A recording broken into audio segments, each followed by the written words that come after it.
Hi, I'm Dr. Ellis Orozco, and thanks for listening to this video podcast. I hope you have a great weekend. Hi, and thanks for listening in.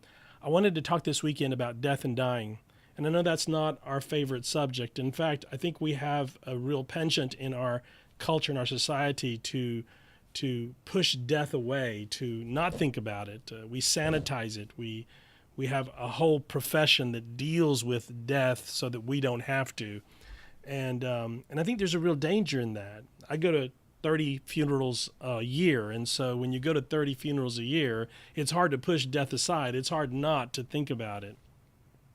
Many of you know that last year my dad died, and there was this moment that I was really dreading, and that was the moment when I had to go to the funeral and actually walk up to the casket and see him for the first time in that state. And I didn't want to do it, but I felt I needed to be there for my mom. So we get to the church and we walk up the aisle. I'm holding my mom's hand, and we walk up to the casket, and it was the strangest thing. It was this moment that I had been dreading all week long, and I thought it was going to be this awful emotional moment. And when I looked into the casket, there was this peace that washed over me, and an overwhelming sense that my dad wasn't there, that wasn't him. That was the shell of a house that he had lived in for 85 years, but that he was somewhere else. There was this overwhelming sense that came over me.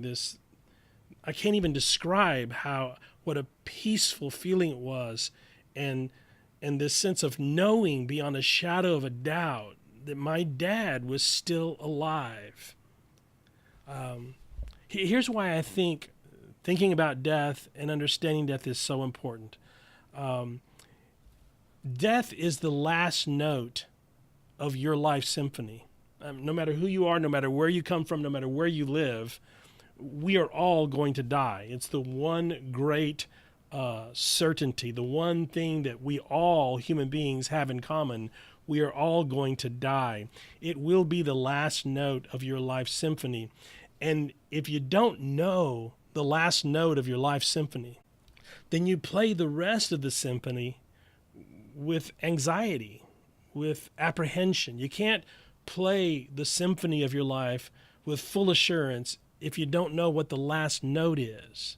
In some mysterious way, all the anxieties of our life are connected to this one great fear, the fear of death. So that if we can confront and understand that one great fear, then all the other fears, all the other anxieties of our life will fall into place. Now, here's what the Bible tells us about death. The Bible talks about life after death. It talks about heaven as a present reality.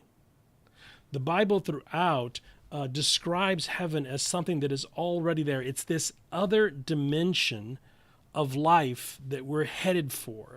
In the book of Job, it describes God as holding his heavenly court, and there are angels and there are other created beings there with God. It's something that is happening right now, even as we speak. The Bible talks about death and life after death as a present reality. But the other thing is that the Bible talks about life after death and heaven as a sure thing.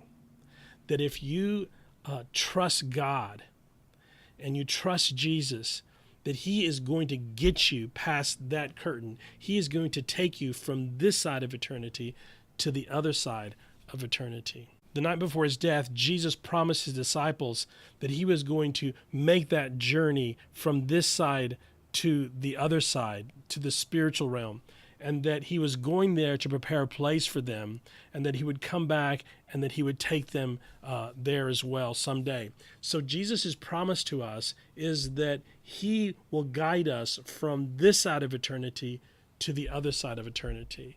The Apostle Paul put it this way. He said, "Where, O death, is your victory? Where, O death, is your sting? The sting of death is sin, and the power of sin is the law. But thanks be to God, he gives us the victory through our Lord Jesus Christ." That's what happened to me in that moment when I looked into my dad's casket. Death was there. He was dead. But it no longer had a sting. It no longer had victory. I had this overwhelming sense that my dad was still alive.